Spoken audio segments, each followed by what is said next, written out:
एबे आम मन प्रश्न आसीपे उत्सुकता हो पारे अश्विनी नक्षत्र जन्मग्रहण करिथिबा व्यक्ति माने कौ विधान करें कौ देवता मान उपासना करें।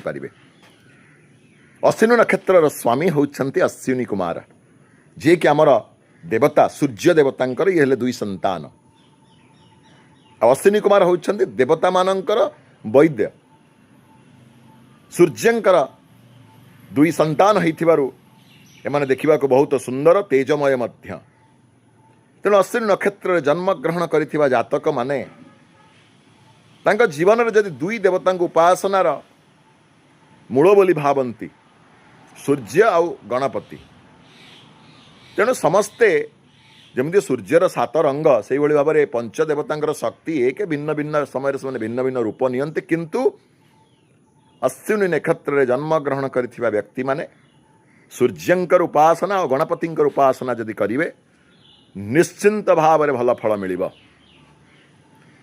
उपनयन संस्कार नहीं अश्विनी नक्षत्र जन्मग्रहण करिथिबा व्यक्ति माने सूर्योदय पूर्वरु उठी स्नानादि शौचादि कर्म सारी गायत्री मंत्र जप करंतु तापरे सूर्य भगवान को अर्घ्य प्रदान करंतु जल प्रदान करंतु।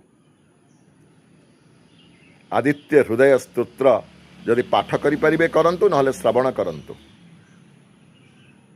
गणपति अथर्व शीर्ष पाठ करें यदि करंतु नहले श्रवण करंतु।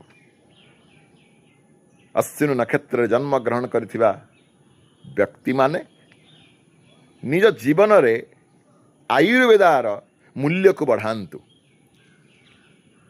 कौनसी वैद्य सहित आपण माने जोगाजोग करी निजर नाड़ी परीक्षा करंतु सही हिसाब रे आपण खाद्य ग्रहण करंतु। गणपति और सूर्यंकर उपासना आपण को बहुत भल फल दब निश्चिंत आग को बढ़िबे। जय जगन्नाथ।